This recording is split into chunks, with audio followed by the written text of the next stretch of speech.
So for those of you that don't know what blockchain is simply a trusted distributed ledger. It's a way for businesses to share data when they don't necessarily trust each other. So when people start talking about blockchain, they say, oh, why can't you just use the shared database for that? And the shared database doesn't take care of the trust aspect, where you don't trust the people that you are transacting with. And it also solves problems like this. So this is an existing business network. It's made up. It's maybe got insurance involved and banking. And it's got 6 different participants. So we have 2 participants who are maybe just holders of bank accounts. We've got a bank, an insurer, a regulator, and an auditor. And today, they all have to keep their own records of what occurs in this business network. So whenever they start trading information or they start exchanging money, they all record it in their own private ledger. And then when those ledgers disagree, they have to resort to the courts to rectify that, right? Because they've all just got their own piece of paper that says, I traded X with Y. There's no agreement there. It's inefficient. Everyone has to keep their own copy of the data and maintain it and keep it up to date. It's expensive to keep that private ledger, and it's also vulnerable for the problems I mentioned. So this is the problem today, and this is not just this industry where we've got banking and insurers. It's all industries, right? Any industry where there is goods or services changing hands, where people are recording transactions in ledgers, will hit this problem.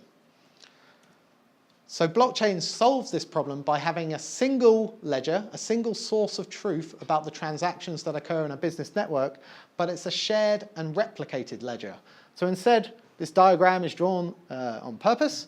Instead of one central ledger in the middle, everyone, all of the participants, have their own copy of the ledger. And the blockchain technology ensures that they all have the same copy of the ledger.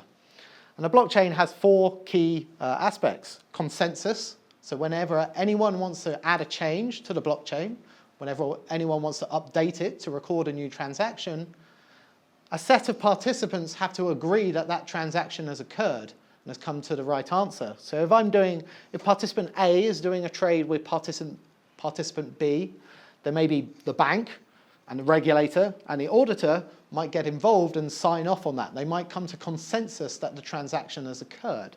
And the blockchain technology lets you specify who has to endorse the transactions that get committed to the ledger. It provides provenance, so it allows you to track the history of assets that are tracked on a blockchain. So not just the last who did it move to, but what is the full history of the asset? Who owned it? What changes have been made to it over time as it passes between different participants in the network? It's immutable, so you can't go back and change it. You can't delete transactions from the ledger. The blockchain ensures this with some hashing magic. I shouldn't call it magic. But right, you can't just go back and change it. And if you try and change it, if you try and change your copy of the ledger, then the hashes won't match up.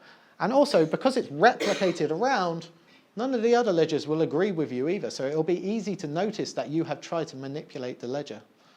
And the last one is finality. And what that means is that the ledger is the single source of truth. There's no going off to my bits of paper and saying, well, the blockchain says that, but my piece of paper says this. Because everyone's agreeing on the updates in the blockchain, that is the single source of truth. Any questions on that? Feel free to raise your hands and ask questions if you want. Okay. So I asked about Bitcoin because Bitcoin is probably the most famous implementation of blockchain technology. It was the first implementation of blockchain technology. And Bitcoin, for those of you that don't know, is a shadow currency. It's unregulated, it's anonymous. You just trade coins with each other.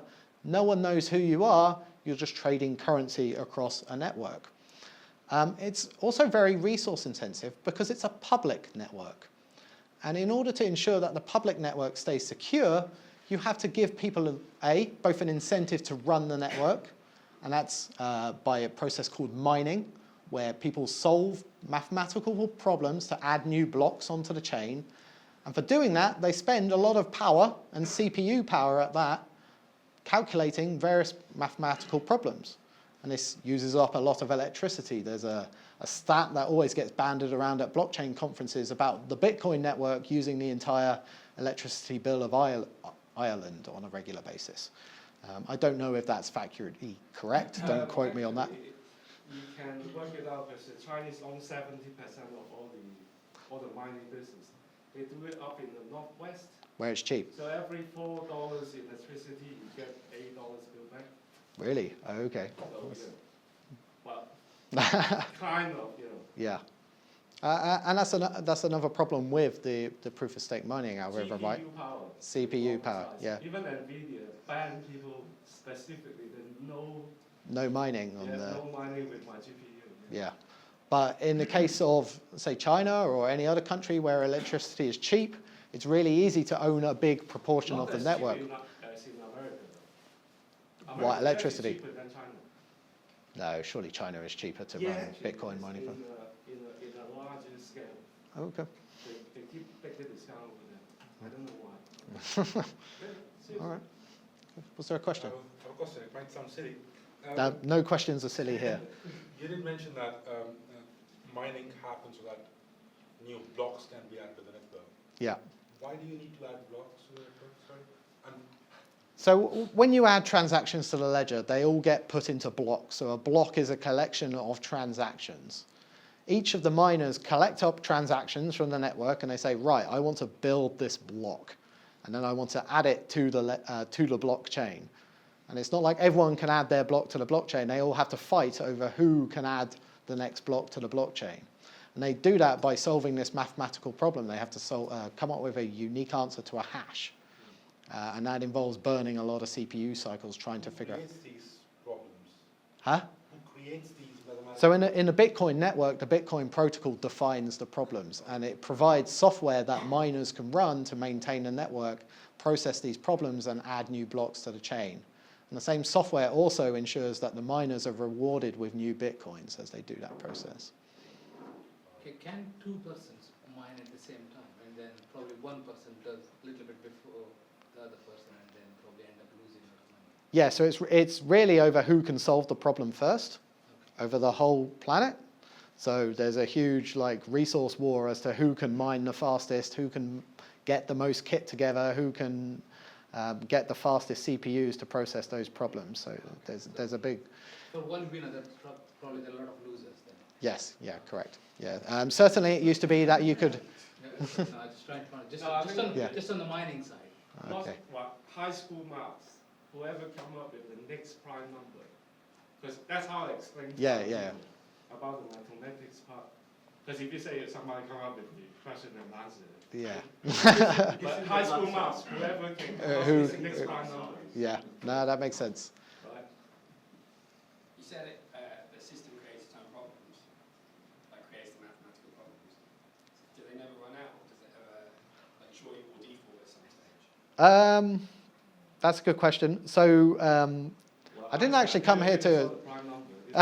The problem gets harder to solve over time. So as CPUs speed up, as more hardware becomes easily available, then the Bitcoin network automatically adjusts. So the problem becomes harder to solve to keep the rate of new Bitcoins constant. Just some additional information. I take a look. So there is, I think, 21 million of Bitcoins could exist. So yeah, that is correct. There is a finite number of Bitcoins in the network. It's not around 21 million. It's just a bit below. And I presume because it's whenever we talk about money, you can produce more. So Bitcoins could go up if they don't collapse. But that's it. Then there is an end of that algorithm. I presume you can't mine more because it's only 21 million could exist. But then from a financial point of view, won't it eventually collapse as a market? Who knows? And that's a good question, and it moves me on to the next point, actually, because I'm not here to talk about Bitcoin, because I'm glad I could keep up with the questions, though. That was nice. So I work for IBM, and we are working with the Hyperledger project, and we're focusing purely on using the blockchain technology that underpins the Bitcoin network, the ability to share data without having to necessarily trust the people you're sharing it with, but using that for businesses instead. And there are several key differences in blockchain for business. It favors identity over anonymity, right? Instead of the Bitcoin network, where I don't know who I'm transacting with, in any kind of business network where I'm operating with other businesses, I know who they are, right? The regulators ensure this. They put things down like KYC, know your customer, anti-money laundering. You can't just do business with people that you don't know anymore. And that is the same for pretty much every business on the planet. They don't want to go near Bitcoin. Not today. Selective endorsement over proof of work. So we spent a lot of time discussing the mathematical problems, the proof of work algorithm. And as I mentioned before, blockchain for business allows you to define who has to endorse the transactions before they're allowed to be added to the blockchain, right? And that, again, maps to the real world. If I'm banking, then it's probably going to be my bank, the person I'm sending money to, their bank, and the regulator, not all of the other banks in the network. They're not involved in the transaction. They don't need to sign it off for me. And we also favor assets or services over cryptocurrencies. So you won't find us ever really talking about cryptocurrencies. Apologies if anyone is disappointed by that now. There are some key requirements for blockchain for business as well. So we have the shared ledger, that record of transactions that have occurred on a blockchain network between all of those different participants. We have smart contracts, so the ability to define rules about who can record what transactions on the business network as code. So instead of our legal contracts that define our businesses today, you can encode that in smart contracts, deploy them to a blockchain network, and have the blockchain enforce those rules for you. That doesn't mean you can get rid of lawyers, you still need them, but you can put a lot of the grunt work into the blockchain network itself. Blockchain for business is all about privacy as well, ensuring that only the permissioned people on the network are able to see the data that they should be able to see. So in the Bitcoin network, I can see pretty much all of the activity that's going on. I might not necessarily know whose activity that is, but in this world, you can say, right, my transactions with that bank are private between me, the bank, and the regulator. All of the other banks, they might be on the same blockchain, but they're not able to see that data. And blockchain for businesses allows you to do that. And finally, it provides trust, right? Because we've got those relevant participants that are involved in that transaction, signing off on it, it's more trusted. There's a higher level of trust. Even if you are still exchanging data with your competitors, say, on a business network. So just one question. Yeah. So in a sense, that's an ICO setup, because right, I am setting this up with that bunch of people. Yeah. And then I have another setup with another bunch of people, unlike Bitcoin, which is one single source of ledger. Is that what? So yeah, so blockchain for business is about setting up multiple blockchains. So yeah. ICO. I'm not sure ICO is the right word. Yeah. But if we think about today's business networks, right, a set of businesses will come together to solve a common problem. They'll form perhaps a consortium to solve that problem, and they might use a blockchain to share data between themselves. But no business exists by itself. It always deals with a huge number of other businesses.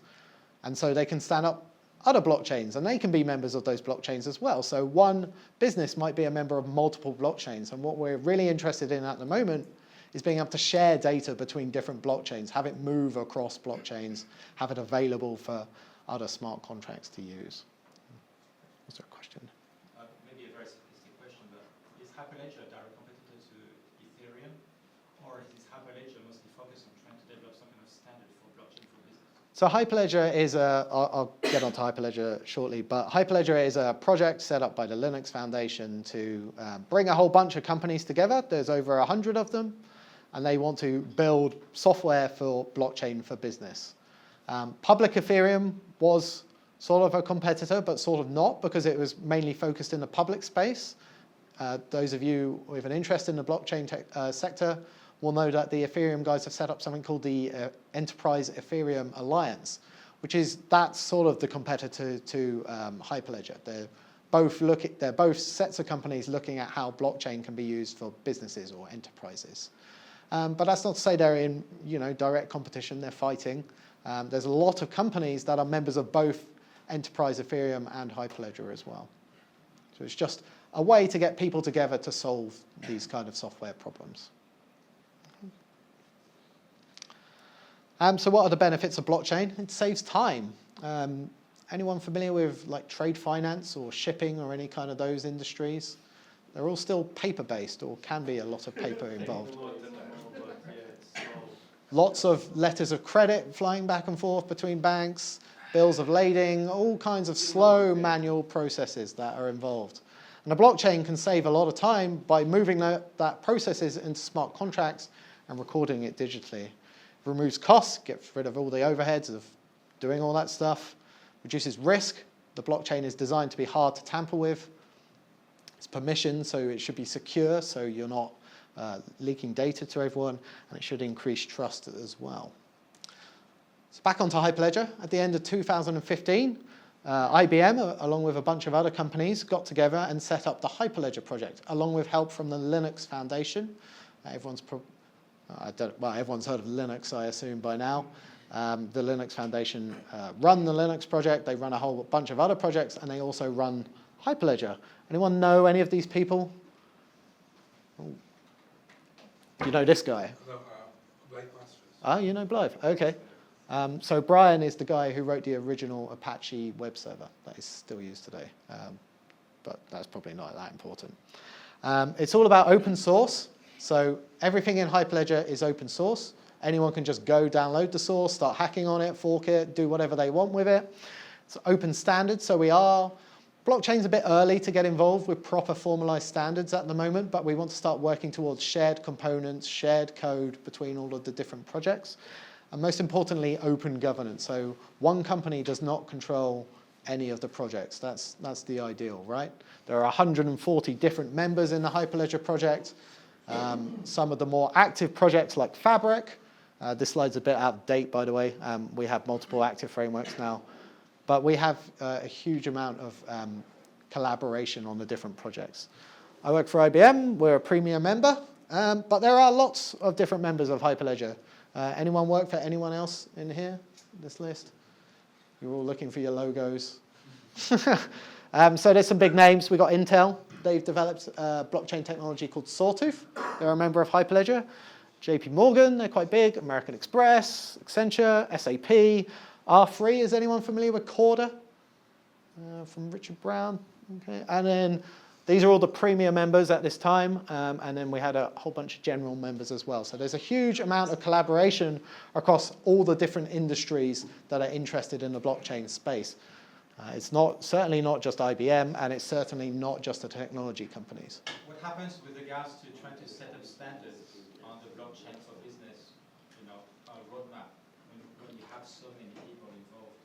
What happens to trying to get some kind of consensus over, the roadmap and maybe some APIs or some kind of standards you guys are trying to achieve? A lot of discussion goes on. Because I was part, I was on the Slack channels for Hyperledger for a while, and yeah. some channel parts were just shutting down, some were clearly moving on. So I guess it was a very dynamic environment, and I guess that was maybe 8 months, a year ago. And I just wonder whether or not we are at the stage now where there is some kind of roadmap. To be honest, I haven't actually followed anything lately on the Hyperledger side of things, but is there some kind of roadmap that can actually give those guys confidence that you actually are going somewhere in order to actually eventually get to some kind of specification that people can agree upon, like literally all these 150 of them? So you mentioned a Slack, the sort of instant messaging style chat. There's also mailing lists where people discuss problems. There's also regular meetups and hackfests where these guys and the technical community get together to discuss these problems. In terms of standards, under the Hyperledger project, there are a set of working groups that are a bunch of people get together to start solving problems. One of those is one of the recent ones anyway, is the Performance and Scalability Working Group, where they're looking to provide a standard benchmarking tool that can be used across all of the blockchain technologies in the Hyperledger space. There's a Requirements Working Group, where they're taking all of the requirements from the different use cases that are out there, bringing them together so we have a single source of information about those. So there's lots of different working groups kicking off.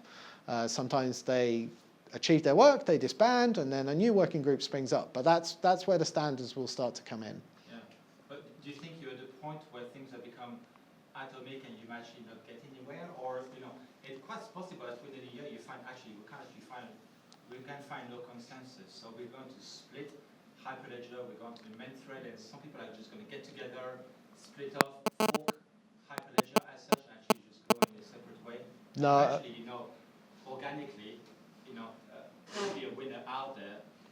amongst some of them who decide, well, this should be the future of blockchain for business? No, certainly today it's completely open and there's plenty of discussions going on. And I don't see that happening today. I think there's a lot of good discussions going on, lots of good decisions being made. I think it's the place to be at the moment for blockchain technology. And we've got new members signing up all of the time, which I think backs that up. It backs that up unless they themselves are proposing some kind of alternative to the roadmap that Hyperledger should be following. Well, the whole point of open governance is that anyone should be able to join and be able to have a say in where the projects go. They should be able to say, right, we really need this technology to do this. We're interested in working on this. Who else is interested in working on that? And maybe someone else will be like, well, we don't think you should do that. Well, that's not the end of the world because you can design these things to be completely pluggable. So for Hyperledger Fabric, for example, it's been designed with complete modularity in mind. It ships with a couple of consensus mechanisms, but it's completely designed for anyone to come along and plug their own consensus mechanism into it. And I guess specific to this chat, specific to this meetup as such, regards to developing on the Ledger platform itself, do you think that now, 2017, we're at a stage where we can actually invest time and money into Hyperledger, knowing that within a few years it will actually come to fruition? Or are we potentially in for the next 10 years, flipping between this API and this consensus and that roadmap until such time as we think, you know what, never mind, let's just go Ethereum? Okay, so in Hyperledger and the Linux Foundation, there are two states a project can be in. Well, two good states. There's like also a bad state where it just goes dead. Active and incubation. So incubation is like, we've recently announced this project. It's developing really fast. It's not suitable for production use. It's not really under open governance yet. Perhaps only a couple of companies are working on it. But after a period of time, the projects start moving into active status. And what that means is that they're suitable for production use. There's got lots of a variety of contributors working towards it. They've gone through security checks. They've had all their bugs fixed, etc. And Fabric, along with Sawtooth, have gone into active status, which means that they are suitable for production use. You can start building applications on them today. And there are companies that will offer you support for that as well, if you want to go down that route. So yeah, Hyperledger is definitely the place to start. So what are the major differences between these frameworks? Like, what's the difference between, like, are they substantive branches in a way? Like, if you have one version of the framework and you've built your application in one framework, is it possible to install another framework and easily port it across? Like, to what extent does Hyperledger just become? So today, the four different blockchain technologies are very separate. It's not easy to move to smart contracts between them, but the companies are starting to work at how they can achieve that. So within Hyperledger, Intel donated something called Sawtooth. It's a blockchain technology that makes use of, has a novel consensus mechanism that uses special features in Intel chips. And also in Hyperledger is something called Burrow, which is a permissioned Ethereum virtual machine. It's donated by a company called Monax. And they've recently been able to get the Burrow Ethereum virtual machine running on top of Sawtooth, which is the first time, is probably the biggest jump I've seen in Hyperledger, where different projects are getting together and forcing interoperability between the different projects. Because I think to your point, it shouldn't really matter which technology you should choose. You should be able to choose which technology best fits your requirements, which one has the consensus mechanism that fits the needs of the businesses in your blockchain network. Yeah. Okay. I'm going to move on.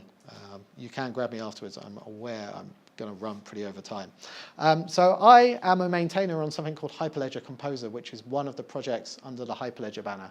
It's in incubation, before anyone asks. And it's not a blockchain. It's not a ledger. It does not provide those functionality. What it is, it's a framework on top of a blockchain that makes it much easier for developers to build blockchain solutions. And then we take care of interacting with the blockchain underneath you.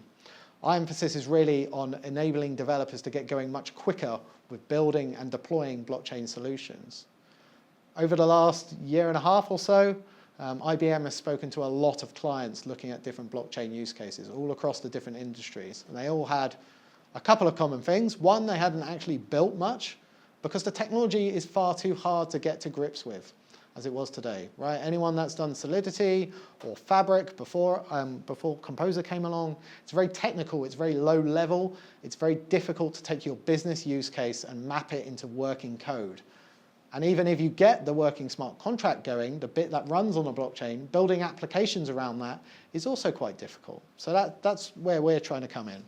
It also allows you to start from the business level. So if you have a use case, what we found from speaking to all these clients is they all had some very common concepts across them. They all had assets owned by participants who were submitting transactions, right? You could easily break down pretty much any use case we came across into those 3 key concepts. And that's where the inspiration for Composer came from.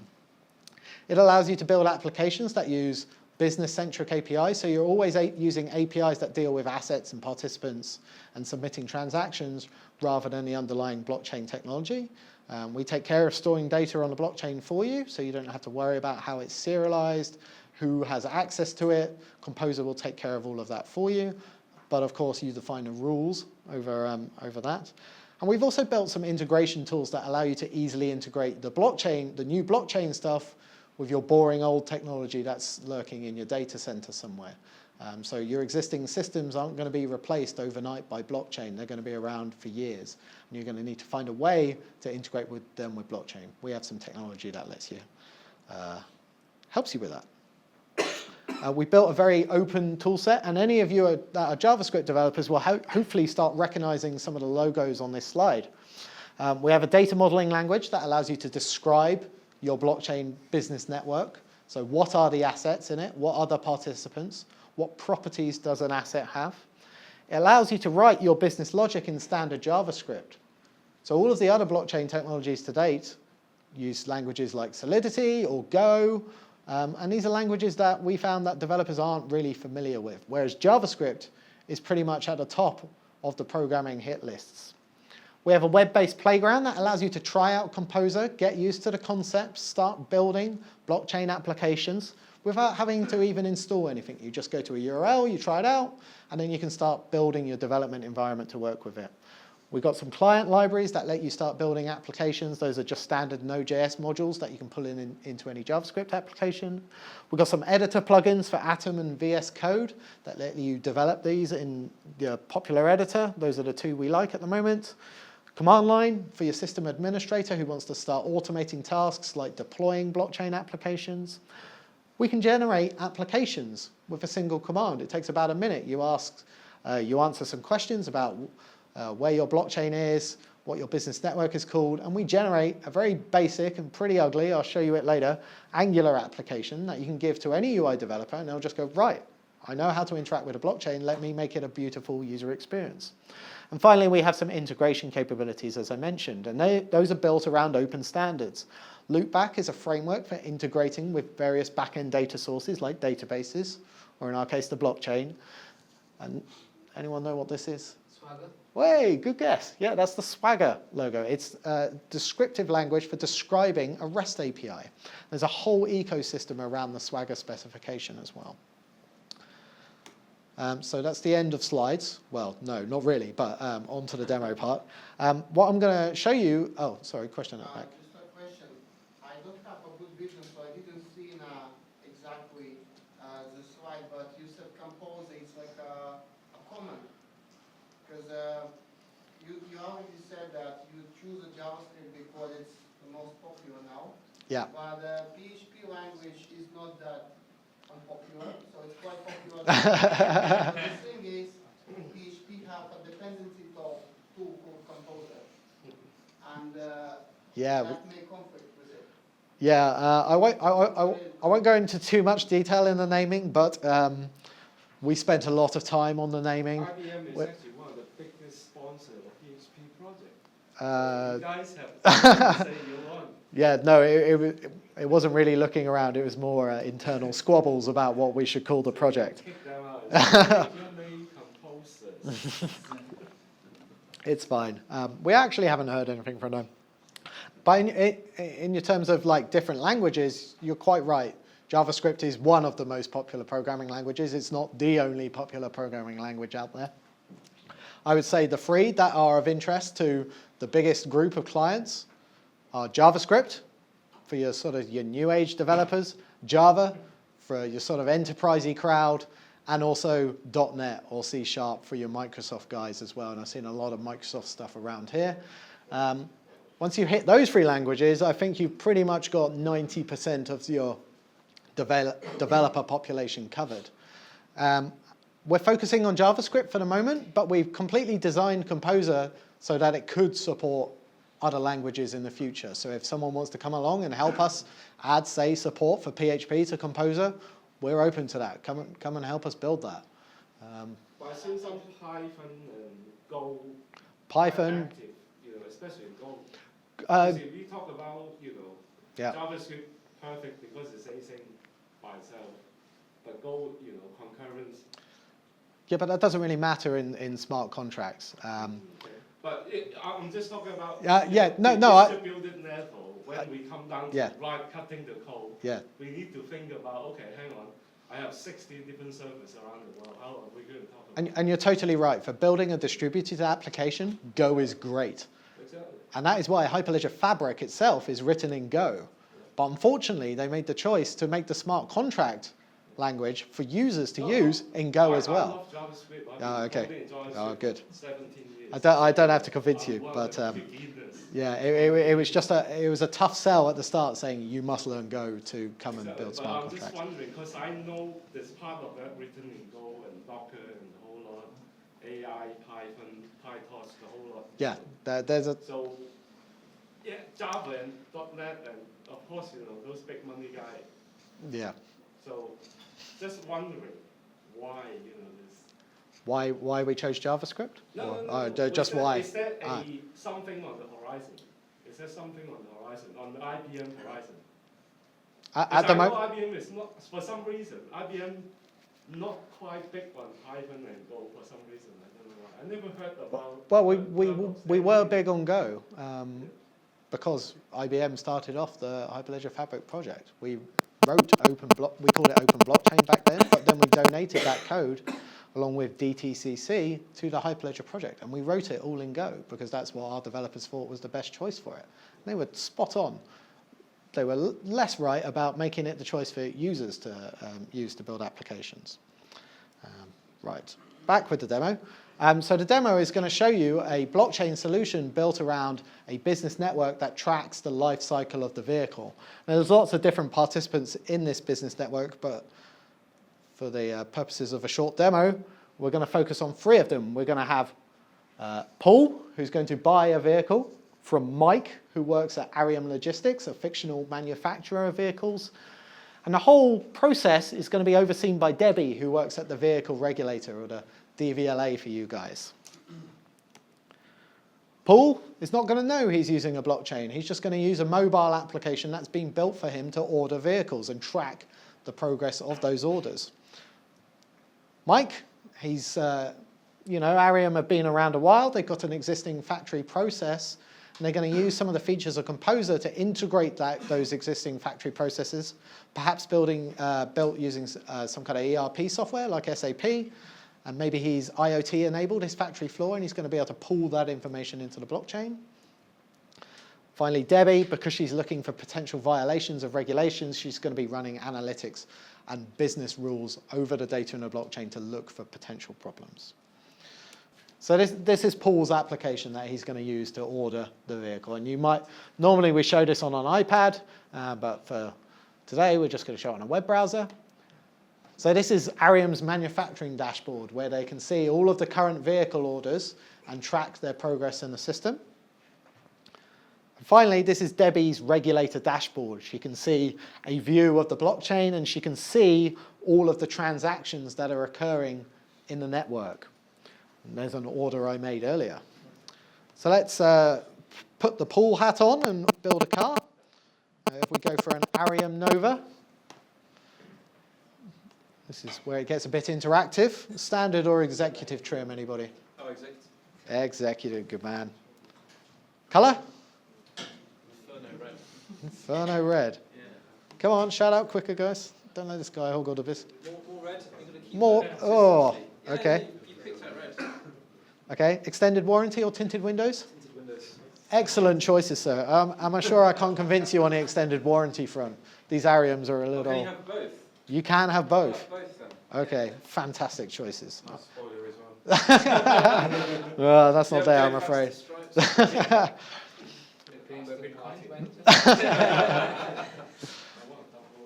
So we selected some options for the new vehicle we want to order from Arium. And when we click this button at the bottom, we're going to submit a transaction to the blockchain. And everyone in the network is going to verify that transaction to make sure we all agree that it's occurred. So we'll submit it. Arium will sign it to say, yes, that's a valid order for us. And Debbie, the regulator, will also sign it to say, yes, that looks good to me as well. And that process all happens automatically. It executes the smart contract and checks to see that they come to the same agreement over what has happened. So we'll do that.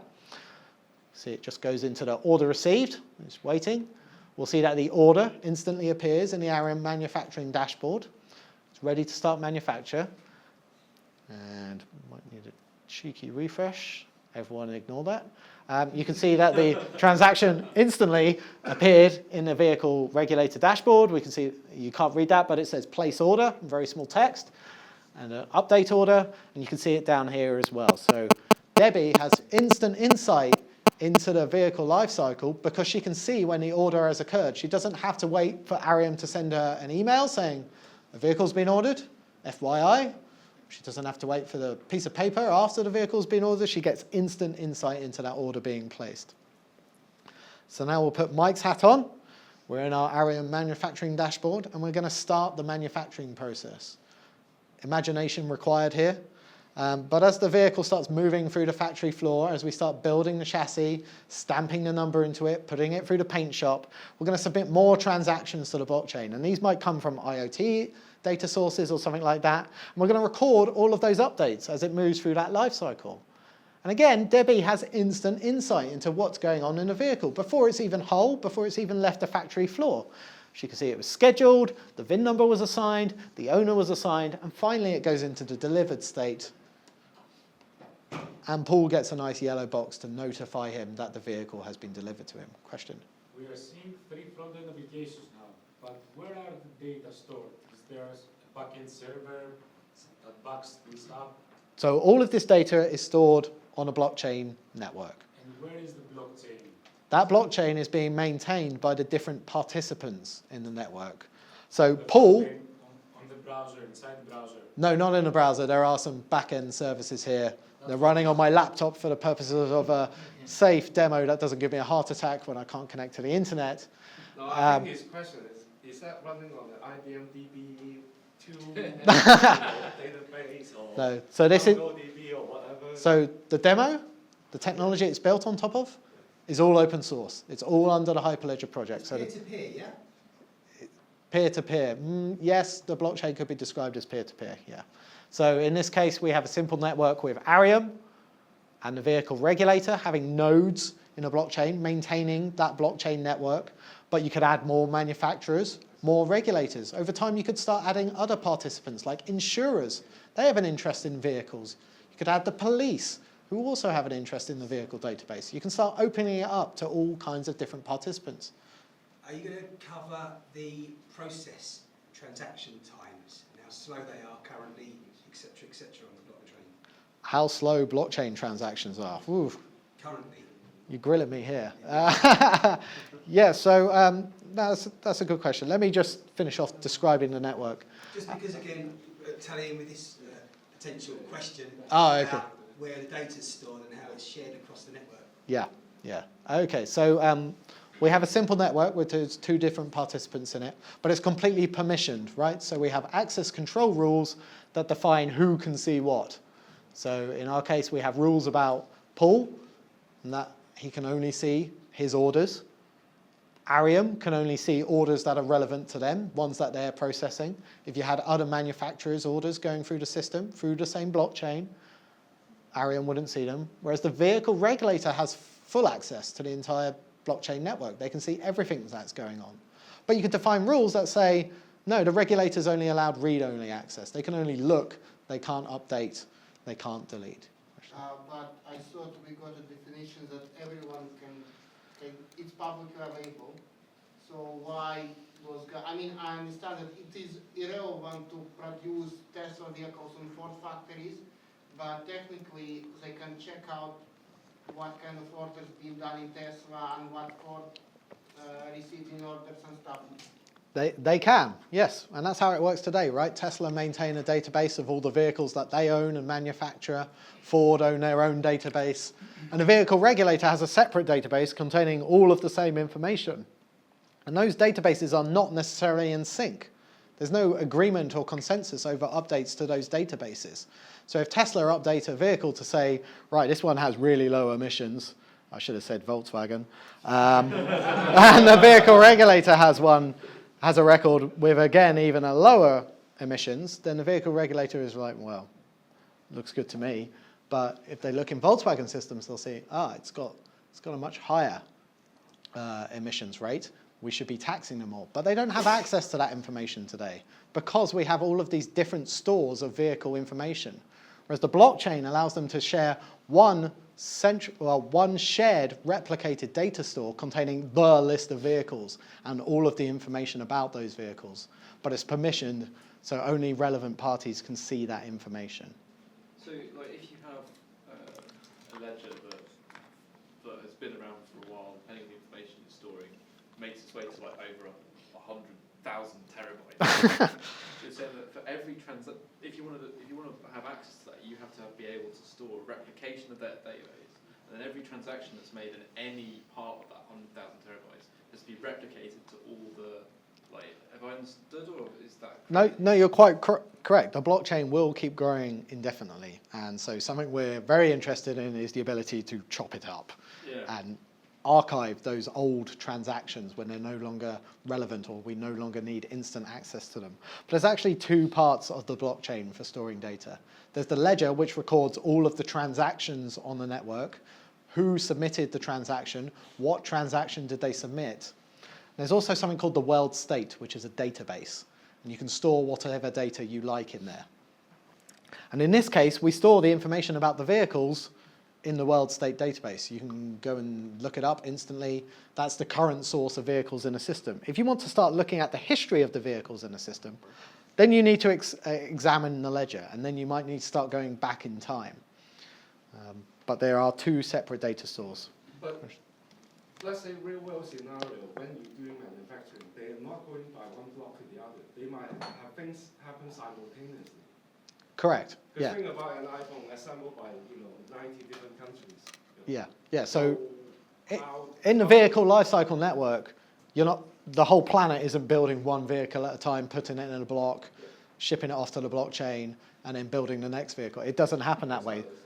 So how do we deal with that? How do you deal with that? So there are obviously conflicts. So when you start trying to change data that is the same, then you have to start dealing with that yourself. If you have concurrent, like new orders, where you're just creating multiple vehicles at the same time and they probably don't relate to each other and they don't try and change each other's information, then those can all happen at the same time. They will get added to the blockchain in an order. It won't be one transaction per block. We've made it look this way so it looks nice and pretty and looks a bit like a blockchain. But really, each of the blocks in a blockchain will contain a set of transactions. So the nodes in the network will batch up a set of transactions, add them to a block, everyone will agree that that block is valid, and then it will be committed onto the blockchain.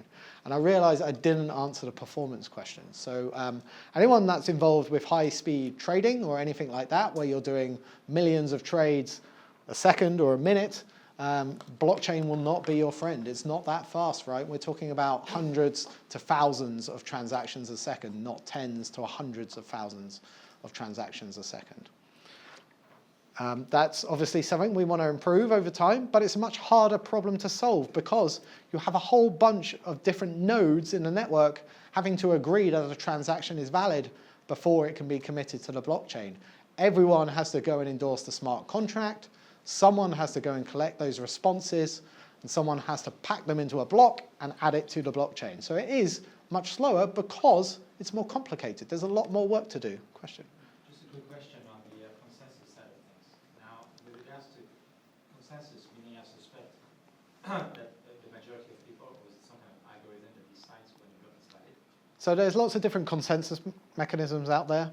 In the public blockchain space, there's proof of work, which is the mining-based one. There's proof of stake. I own a stake in a network, so I am allowed to help come to consensus on something. Because we have trusted parties and selected endorsements, so we just say that these guys must endorse that transaction, we don't need those kind of consensus algorithms.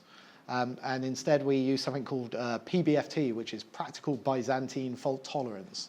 And I would love to explain it, but it's a good 30 minutes slides. And I guess my question was leading on to the regulator in the scenario does not take part in the consensus process. Is that right? No, they can. In this case, it's just a recipient of the blockchain transaction. But the regulator can deploy the smart contract and execute the smart contract to endorse the transaction. They might not be involved, but they can endorse the transaction by executing the smart contract. They'll say, yes, by this copy of this smart contract that you gave me, this transaction is valid, and it matches up with all of your results of executing that smart contract. So it's automatic endorsement, because it's just executing some business logic, the smart contract, and agreeing that all of the people executing that smart contract came to the same answer. Which is pretty much leading into where I'm going to. Does the regulator has a view of who actually signed off on that block?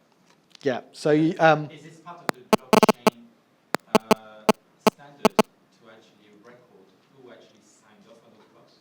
yeah, so you won't find it in these panels, but the blockchain, each transaction in the blockchain contains who submitted the transaction, who endorsed the transaction, what the inputs to the transactions were, what data, the data that was sent in to the transaction, what data was passed to the smart contract.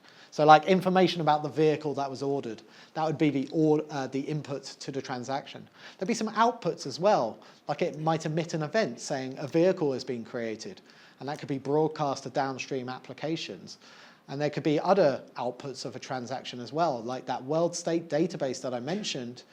If you want to start updating that, your transaction has to write to that database, and those changes get recorded in a ledger. And those outputs are outputs of the smart contract being executed? And the proofs of the smart contract, yeah, that all comes in the blockchain. It's all recorded there, and it's all cryptographically secured with signatures from those participants. All right, super quick question. Is there a situation where you have a private blockchain? Say you have 6 members of a private blockchain, LoopBack, for instance. Yeah. Imagine that of consensus, 4 of them are corrupt. They potentially are accepting false transactions that are now part of the blockchain forever. Yep. Is there any way of actually finding those people out? No, because from your point of view, it just looks like they're 4 businesses that are signing transactions. Was there a situation like this in the public domain with, I don't know if it was anti-gold or something like that, where there was a majority miner who had majority consensus of Bitcoin and was able to potentially create false transactions? Yeah, so that's definitely a problem in the public blockchain space, but not in the private or permission blockchain space that we're interested in. Because everyone in a private or permission blockchain is known, right? If they start trying to corrupt the ledger or they start trying to submit fraudulent transactions, then they're signing it with their key, you know who they are, and you just report them to the regulator, and you'd be like, right, go check out that guy. He's obviously doing something a bit dodgy there. Yeah, yeah. Okay, no more hands. So that was the end of the demo. Let's look at how this was built. And it was all built using Hyperledger Composer. And we started off in this tool. Let me click the Let's Blockchain button. And this is the Hyperledger Composer Playground. It's a UI tool for learning Composer, developing blockchain smart contracts, or as we call them, a business network definition, and being able to test it all from within a web page. And this is a new feature. You start off in this screen. This is something we call the wallet, and it contains these. These are, we call them ID cards at the moment. And they're a bit like ATM cards. They contain all of the information that you need to connect to a blockchain network. They contain information on where the blockchain is, so which nodes are running the blockchain and how do I get to them. It contains a digital certificate, like the key that I can use to access and identify myself to that blockchain. and along with some additional metadata. So this is quite small, but it says vehicle lifecycle network. It's the name of the business network that we're going to connect to.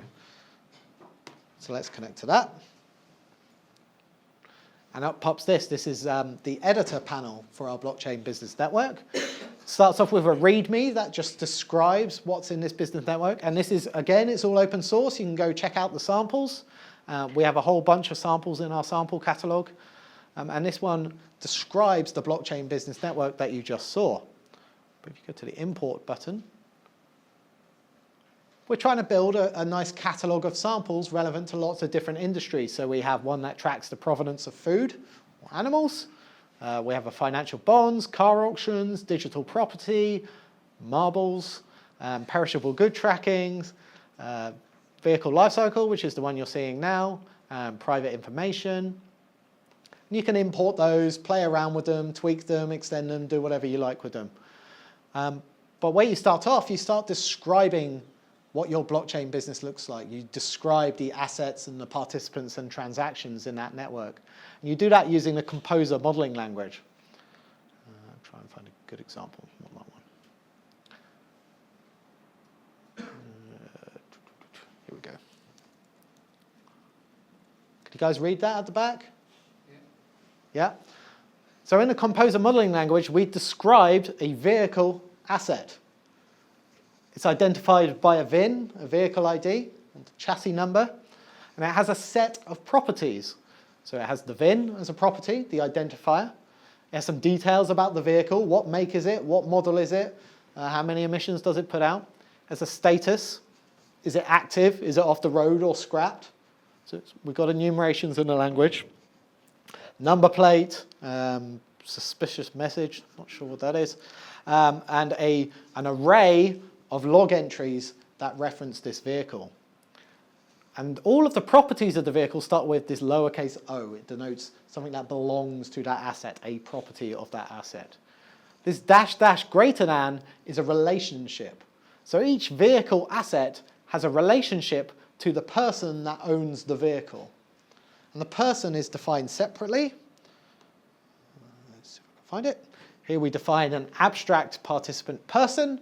They have a set of information, their first name, their last name, their title, any middle names, etc. And you can easily model all of the types in your business network using the Composer modeling language. There's also things like validators, so you can verify that a value of a field matches a particular regular expression, for example. We have optionals, we have full class information along with abstract types. We have concepts, which are a bit like structs. They're not really assets or participants, they're just complex data. You can do that all using the Composer modeling language. Once you've done that, once you've modeled all of the assets, participants, and transactions that occur in your network, you need to start implementing the business logic. You need to start writing that smart contract about what actually happens. If I find it, not there. I know it's here somewhere. Maybe not. So these are transactions. For example, we have a transaction here to scrap a vehicle, which maybe the scrap merchant would submit when they scrap a vehicle. And you need to implement that transaction as standard JavaScript code. You do that using JavaScript. Surprise, surprise. Here we go.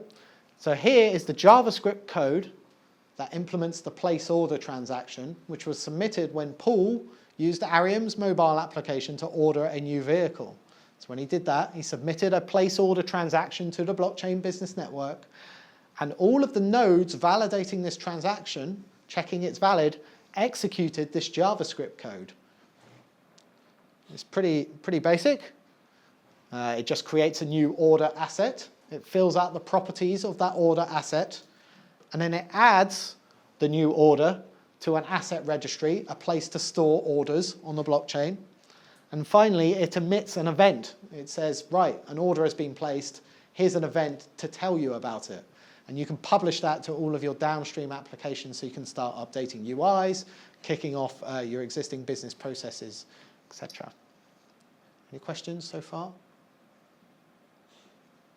Well, if I got it right, so that is executed on every server which validates it, right? every server that the rules of the blockchain say should endorse or Yeah. But if every server validated, like your server validated, my server validated, do we need 2 events?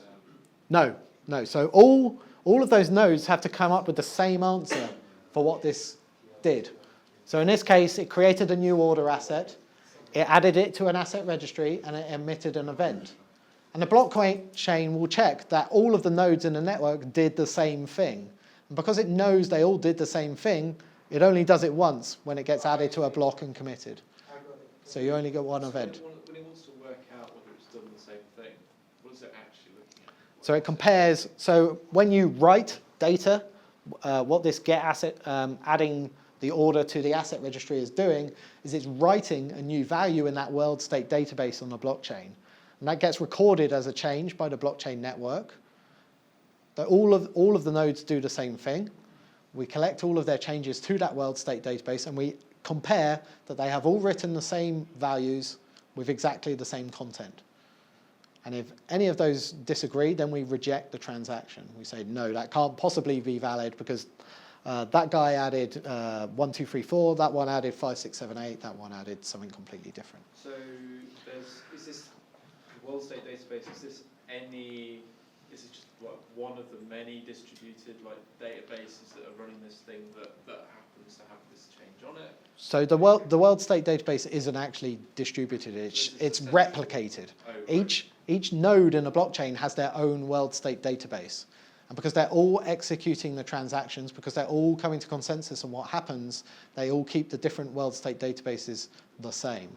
And that includes like a segment that's just pending changes, stuff that hasn't been committed yet? Like stage changes that not have, all the committed changes get pushed out at the same time, applied to the ledger. And we'll check for that. So if someone has got a committed transaction and another node is still processing that transaction and hasn't committed it yet, then the transaction will be rejected. Because if you try and read anything that's still pending commit, you'll get different answers on the different nodes. One node will say, yeah, I've got that, here you go. The other one will say, what are you talking about? And they'll disagree, and the blockchain consensus algorithm will go, right, these nodes have disagreed, I'm not letting this transaction through. And that's a problem when you're trying to constantly update the same data in the blockchain. If you're updating lots of different data at the same time, that's perfectly fine. But if you keep updating the same values in a blockchain, then you're going to run into concurrency problems. But they will be rejected by the network. You'll just have to deal with that. So I'm a bit perplexed about who makes the call to commit? Or is it that everyone individually has to come to their own consensus or check if the consensus is there, and then everyone has to write to their own, assuming the consensus that they've branched and tried to pull in? So what happens with Fabric at least is that I, as the submitter of the transaction, send it to everyone that is meant to endorse the transaction. And they will execute the smart contract, they collect the results, and then they sign it with their key that only they have. And I collect all of those responses and I send it to something we call the ordering service, which takes care of ordering the transactions, batching them into blocks, committing them, and then pushing them down back to the nodes. Okay, so you send out the smart contract. Yeah. Everyone individually signs it. It comes back to you. Yeah. And then you push that response, irrespective of what that is, response to the ordering service, and the ordering service goes, yeah, consensus, right? Yeah, no and it validates that the data has been signed by all of the people that should have signed the transaction. Yeah. Okay, cool. And the final part of defining this business network is defining the access control rules. And this is always very simple for the purposes of an easy demo, but it just says everyone can do everything in this blockchain business network. But the access control rules allow you to write rules around which participants in the network are allowed to do what to what assets. So who can read vehicle assets, who can create new vehicle assets, who can read the list of transactions, and that's all defined in the access control rules. And we really need to improve this sample so it's got a few more complex rules in there. We're working on that. So once we defined all of that information, once we modeled our business network, once we implemented our business logic, and then defined access control rules around that business network, we deployed it. We deployed that business network definition to a blockchain, and it became a running business network, at which point we could start interacting with it. And you can do that using the playground. It's got some tools for letting you work with assets and participants that are stored on the blockchain. So I go to the vehicle tab. I can see some of the vehicles that I've been creating. And I can edit them, and I can create new ones, and those changes all get recorded on the blockchain, and you can do it from within the browser. And this is in the blockchain, so it's like Correct, on yeah. Ledger. Yeah, It's so JSON. yeah, so we serialize our assets and participants as JSON data. They get written to the blockchain. So if I use this form to create a new vehicle, it'll submit a transaction to the blockchain. It'll execute some composer code for dealing with new assets. It will get recorded on the blockchain. It will go through the endorsement process. Everyone will have to agree that that vehicle has been added. In this case, just the nodes on my machine. And then it will get committed to the blockchain. So even stuff like relationships, is this all like ultimately encoded in as JSON? JSON data recorded on the blockchain, correct. Sorry, in order to deserialize that JSON, do you need to be part of the blockchain list? Do you need to be part of the network? Pardon? Do you need to be part of the network? Yes. Yeah, so you need to be part of the network. You have to have a digital certificate that allows you to interact with the blockchain. You have to be permitted by the access control rules to be able to see those assets. And once you have that, then it's just JSON data, and you can parse it using anything you like. But you could also use the Composer modeling files to decipher the JSON as well. Is this ACL concept part of blockchain per se, or is this just part of Composer? The ACL rules are part of Composer. So when you're defining rules in a blockchain smart contract about who can do what, those go into the smart contract rather than the underlying blockchain, because the smart contract defines who can do what. And so the ACL rules in Composer let you define those terms. Just a question, is this all around Fabric or Hyperledger? So Composer today, Yeah, Composer, I understand it's Yeah, it's- IDE, yeah. yeah. well, Is it around Fabric? it's not just an IDE, it's a whole framework, but currently today it deploys to Hyperledger Fabric. It doesn't support any other blockchain technology, but again, it has been designed in such a way that it could be easily ported to the other blockchain platforms. We don't have time to do that. We need the community to help us do that if they want to. So yeah, it's been designed to be open from the start. Now the playground is a great place to learn and develop and try it out and get familiar with it, but any of you developers will probably have your favorite editor, from either VS Code to Vi or to whatever you use. So as I mentioned before, we've got a couple of plugins. So we have an Atom plugin that just does syntax highlighting, and we have a more fully functional VS Code plugin that starts looking at things like code completion. It does have syntax highlighting, and it allows you to easily develop your blockchain business network. So this is VS Code for anyone that hasn't seen it before. You can see I've got the model files from the playground here. I can start editing them. They're nice and highlighted. They can be validated as well. Start deleting fields. And the same for all of the different other components of the business network definition. You can also use standard... So is this open source? Yeah, all of this is open source. VS Code is an open source editor. Yeah, it's different from Visual Studio, the thing you pay money for on a regular basis. Yeah. Now, one of the reasons we picked JavaScript is because of the massive ecosystem around JavaScript in terms of the available modules that there are for building applications. And some of the modules we really like are those around testing, being able to unit test JavaScript code. Because all of our code is JavaScript, not just what you develop, but also the composer itself is written in JavaScript. You can easily write unit tests for it. There's two different styles for doing that. Mocha, so we've just got a long list of describes and its that this unit test this business network, and you can run them just like you would unit tests on any other JavaScript code. We've also been looking at BDD style testing, behavior-driven development, where you write unit tests in more of a plain English sort of style around the requirements that you're trying to solve. And this is written in a language called Cucumber. We provide some bindings that let you write Cucumber tests around a blockchain business network. And again, you can integrate all of that into your CI pipelines, into your Travis builds or whatever, just using standard JavaScript tools. I'll go to my handy terminal. I can just run npm test like you do for any other JavaScript project. It runs a linter to check that my JavaScript code is fine, checks we've got license headers in our files. It runs the Mocha unit tests, they go off and work, and then it'll run the Cucumber tests after that. So whatever you do in standard JavaScript when building applications, you can do it with blockchain applications as well using the Composer technology. And once you've developed your blockchain, finally, you can also do code coverage as well. So you can validate that your smart contract meets minimum amounts of code coverage levels. This isn't the vehicle lifecycle one. This is our sample business network, our sort of hello world, which is nice and easy to stand up. But this is Istanbul, and it just shows you how many times each line was executed. And you can put rules in there to enforce minimum levels of code coverage. So if you miss a branch or something because you haven't written enough tests, you can reject that in your CI pipeline. Now, once you've developed your blockchain business network, you've deployed it to a blockchain, and it becomes a running business network, you need to start building applications that actually interact with it. So from the previous demo, those are the mobile application, the manufacturing dashboard, and the regulated dashboard. Those are all applications that need to be built to interact with that blockchain.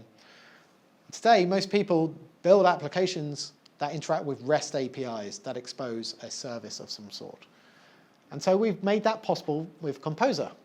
And we built it all around the LoopBack framework, which is an open source framework for generating REST APIs from a variety of backend sources. So LoopBack has a set of something called connectors. And there's connectors for all of the popular databases that are out there, along with other backend data stores. And we've written one for Composer that allows LoopBack to connect to a blockchain business network and generate a REST API.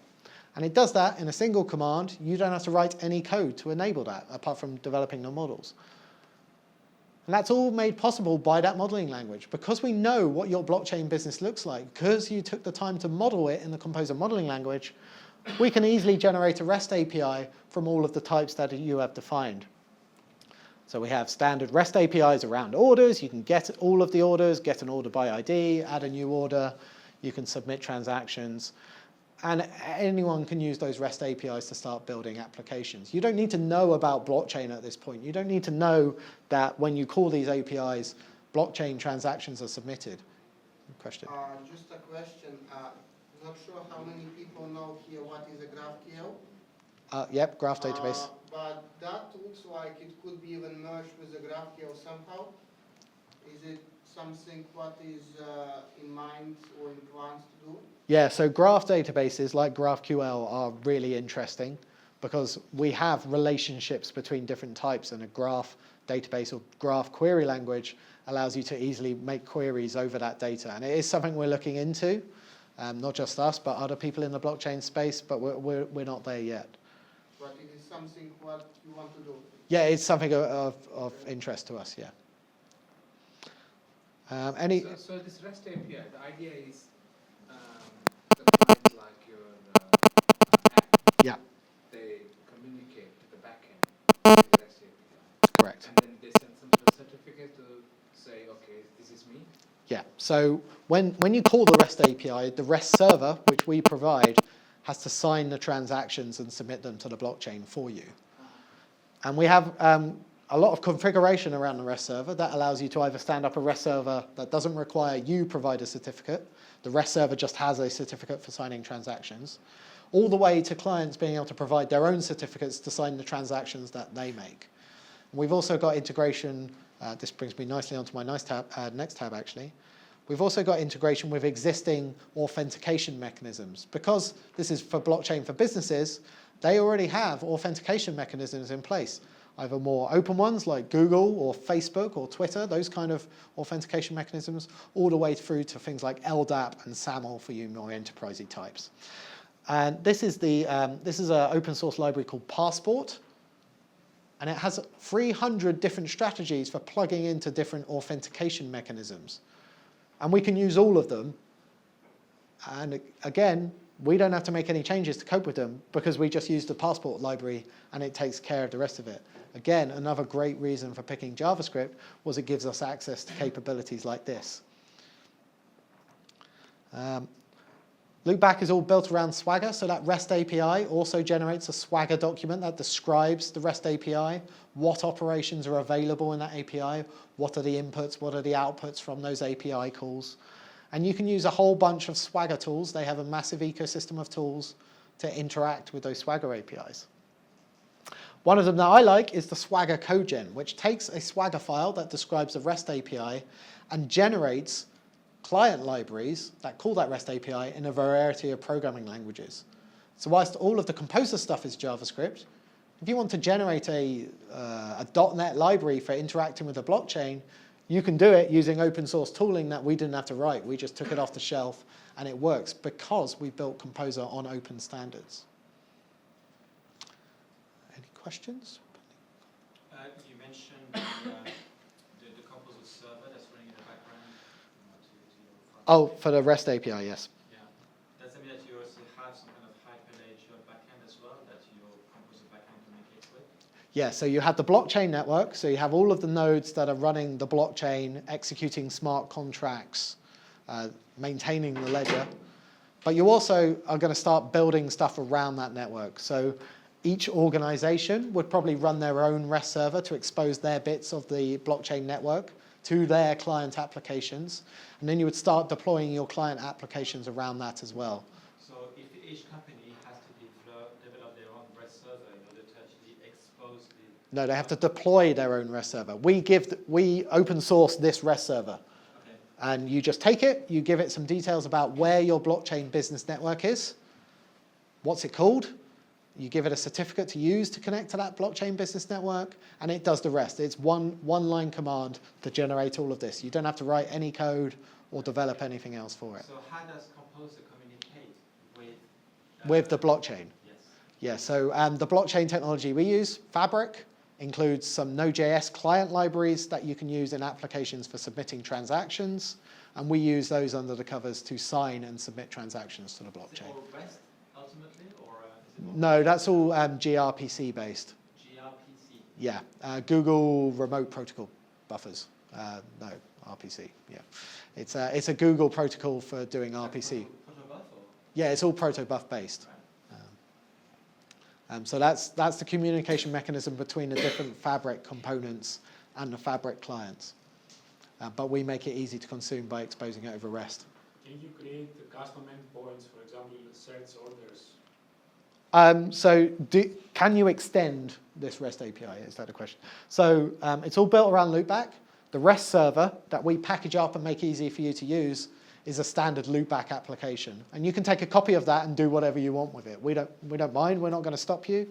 And it's designed in that way specifically so you can start adding your own bits to it, tweaking the configuration. Think of it like we're providing a sample configuration and you can do whatever you want with it. But we'll try and make it the best experience for the most users to get started with. And then if you want to start doing more custom things, then you can feel free to do that. So that's the REST APIs. This is Yeoman. It's a framework for generating applications. And it's a simple command. I'll kill it off. You say yo, Hyperledger Composer. So you can get a whole bunch of plugins for Yeoman that lets you generate different kinds of application. Oh, let me, that's probably not readable.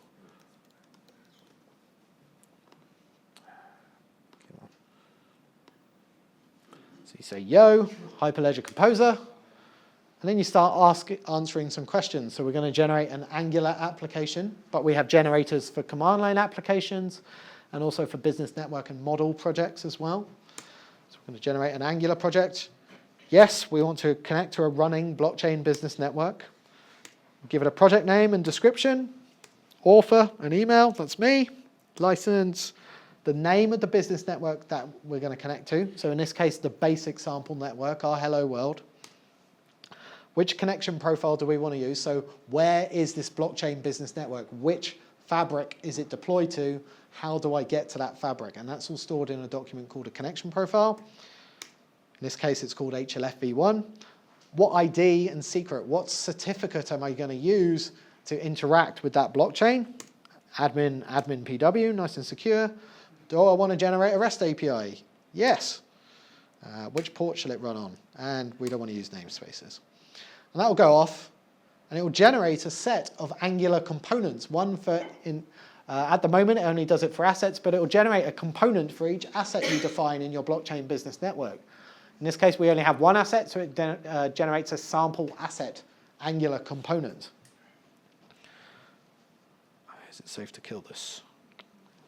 Let's live dangerously. So we run npm start.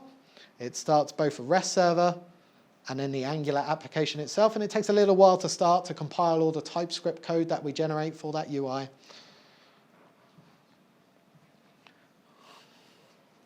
It starts running. Oops. We go back to the home. So in less than a minute, I've generated a very basic, very ugly, but fully functional UI application that allows me to interact with the blockchain network. So the home page, we've got the assets thing at the top, and I can see the assets that are in this business network. If I click on sample asset, I have a generated table that's got the properties of this sample asset, so the ID, the owner, and the value, and a set of buttons that allow me to interact with these assets. So I've got a generated form that I can use to add a new asset. Let me just prove that works.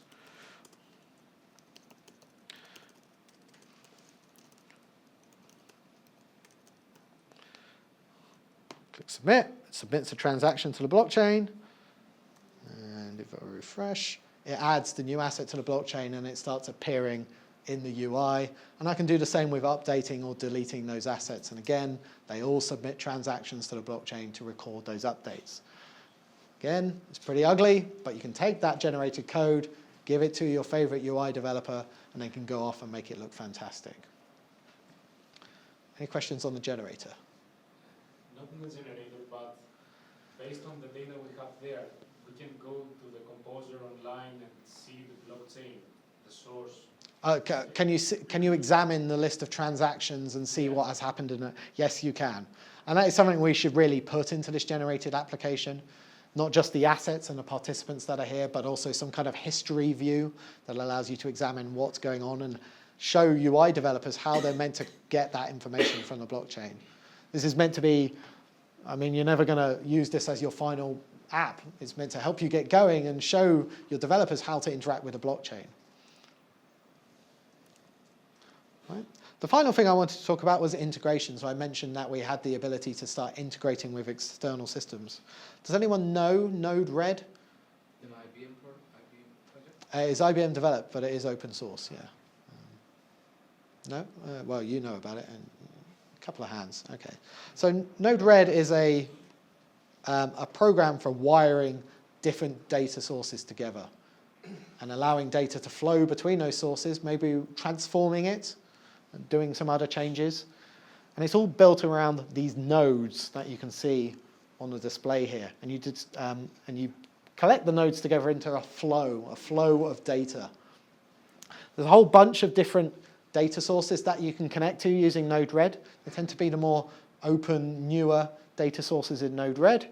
So MQTT, which is an IoT protocol, HTTP, WebSockets, TCP sockets. Scroll down, we have some outputs, again, more sockets, email, Twitter nodes, that kind of thing. Right? And you can do a lot of stuff with Node-RED, and you can build your own nodes as well if you want to do that thing. So if you've got a system that isn't covered by an existing Node-RED node, you can start building your own, which is what we did. We built some composer nodes that allow you to integrate external systems with your blockchain business network. And this top flow takes data from a WebSocket, from those client applications, does a bit of transformation.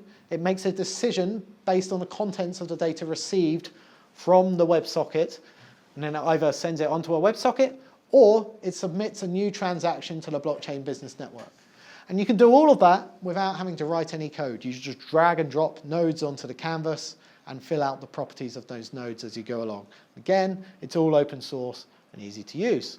We also have nodes that can receive events from the blockchain. So when an order is placed, you saw in a smart contract that it emits an event, and you can build client applications that receive those. You can also use the Node-RED nodes to capture those events, and in this case, we make some decisions and we either submit another transaction or we write data to a WebSocket. But you can plumb in any systems that you want into those flows. So that's it for demo. Any questions on Node-RED? Do they follow any kind of ERP patterns? Sorry, what was? ERP pattern, like enterprise relationship patterns, like with regards to splitting and merging and so on.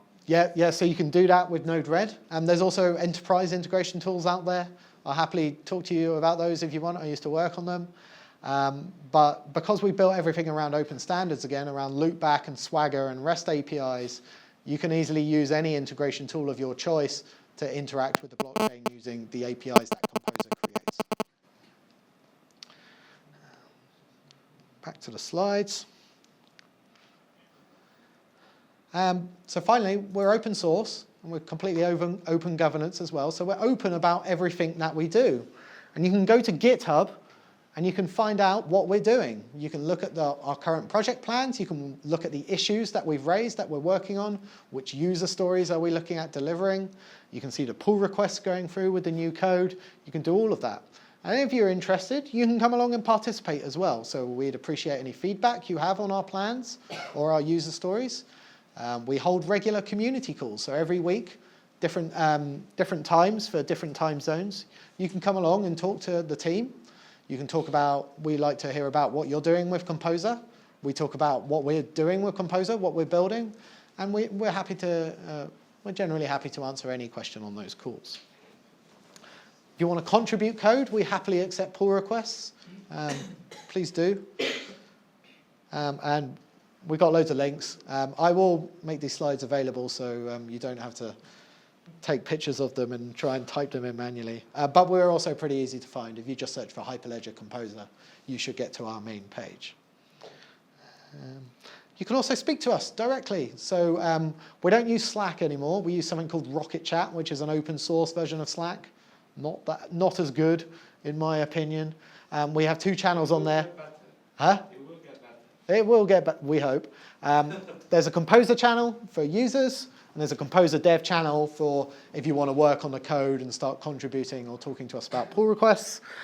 We have a Stack Overflow tag, so if you want to ask us any questions, that's the better place to ask them rather than Rocket Chat, because there's a lot of chat on Rocket Chat, and it tends to get a bit lost. So Stack Overflow is a great place to put your problem, attach any files, and then we have someone in my team that's dedicated to scanning those, keeping an eye on them and making sure they get answered. And we also like tweets, so please tweet us if you tweet. So thank you very much.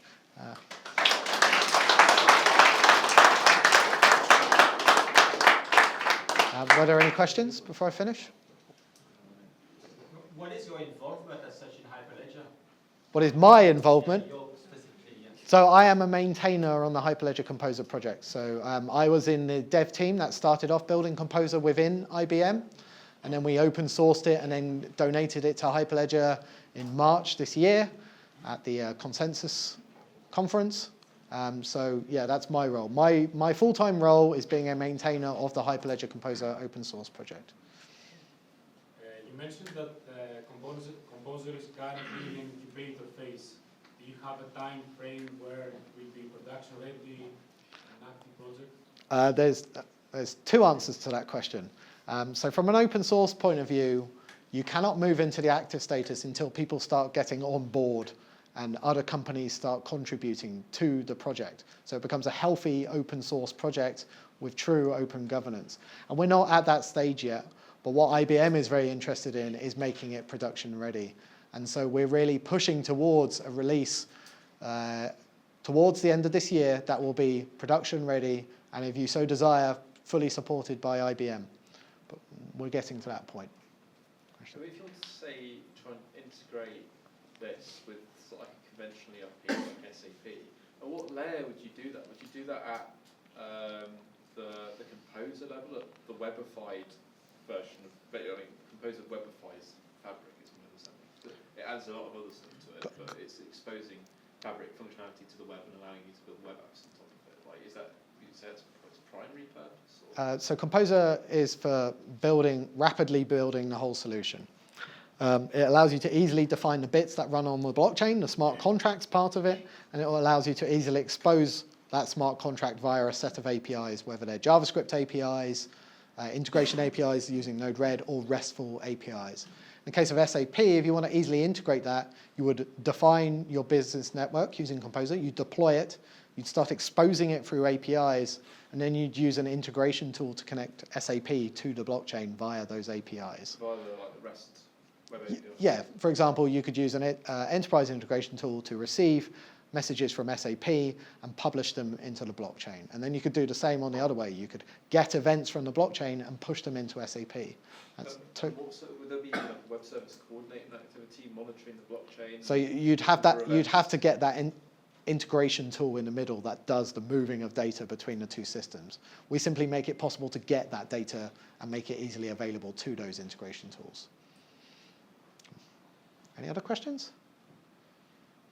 Can you explain a little bit more about how the ACL is enforced with regards to like read access in particular? Because if everyone has a copy of the data, I don't fully understand how that is enforced. Yeah, no, that's a good question. So we can enforce ACLs for read access on data, but you can only do it for participants who are not running a node and have a copy of the data. Because as you're quite right, if you have a copy of the data, you can just look in a database and see what the data is. Now you can protect against that using encryption. If you want to encrypt the data and store it in everyone's database, then they have no way to read it. But if it's unencrypted and you have a copy of it, you can read it. And the ACL rules cannot stop that. The Fabric has some technology that allows you to deal with that problem. It allows you to split up your blockchain into multiple mini blockchains, or we call them channels, where you have a smaller set of participants running each channel, and you only have the data for those participants in those channels. So no one participant can see everything in the network. They can only see the data in the channels that they are a member of. So yeah, it's possible, but it gets more complicated when you want to do it that way. To what degree? Because so my understanding is that you said you can decouple the ledger from the data storage to some extent. Like the ledger refers to the list of transactions, and then, yeah. And it kind of points back to the data where it's being stored. So Yeah. is it possible to end up with, say, like more ledgers than there are data stores? No, there's a one-to-one mapping between a ledger and a data store. So when you go into a channel, each channel has its own ledger and its own private data store. Okay. So there is the one-to-one mapping there. So if this gets like massive enterprise scale, we're talking about like huge like cloud databases, like multiple instances of like databases, each with their own ledger, each with their own like massive data store. So not within a single enterprise, but multiple enterprises coming together to form multiple blockchains and share data. Yeah, that's possible today, and you can do it with Fabric. And you can make all of those parts highly available. You can add more database instances. You can add more blockchain node instances to deal with failover and scalability problems. Are there any competitors in what you're building? Not that we've seen. Microsoft is making the biggest noise in this space. If you've seen their recent news announcements, they've announced something called Cocoa, the Cocoa framework. But we haven't seen any code for that because they haven't released anything. They've just written a nice white paper and published that. So as far as we're concerned, there's not really anything that compares to Composer and its abilities today. So there's this thing called Corda. Is it? What's that? So Corda is a blockchain technology for dealing with shared ledgers and database updates. And that's similar to Hyperledger Fabric. Whereas Composer is that development framework that makes it much easier to develop blockchain solutions on top of Fabric. It is not a blockchain. So blockchain competitors are like Bitcoin, Ethereum, Hyperledger Fabric, and then Corda, whereas Composer is sort of is on its own at the moment. So if it's on its own, does that mean that most developers like Scala or Java developers just write to gRPC protocols straight up? No, so today Fabric, so when we started, Fabric had Go for the smart contract side of things and Node.js for writing client applications. They're starting to extend that, so they're adding other languages to base Fabric to allow you to develop smart contracts in Java or even in JavaScript now, actually, that's coming soon. So they are adding more languages there. At this moment, yeah, if you really want to write code in something other than JavaScript, then you will have to start going to the blockchain platform that offers you those languages.